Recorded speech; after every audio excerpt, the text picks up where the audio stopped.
નમસ્કાર દર્શક મિત્રો, પાટનગર નેટવર્ક ન્યૂઝમાં આપનું હાર્દિક સ્વાગત છે। હું છું રોહિત નાયણી। સમાચારોની શરૂઆત કરીએ। ગુજરાતમાં અત્યાર સુધીમાં 176 તાલુકામાં વરસાદ। સૌથી વધુ તાપીના ડોલવણમાં 6.10 ઇંચ વરસાદ, બારડોલીમાં 4.92 ઇંચ, સુબીરમાં 4.80 ઇંચ અને પલસાણામાં 4.45 ઇંચ, વલભીપુરમાં 4.9 ઇંચ વરસાદ। સોલ તાલુકામાં 2 ઇંચથી વધુનો વરસાદ નોંધાયો।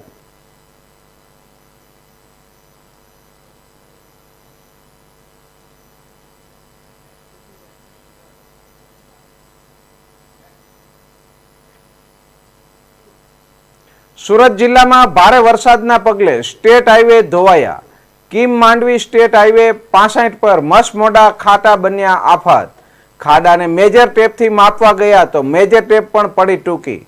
સ્ટેટ હાઈવે 65 વાહનોથી ધમધમતો માર્ગ।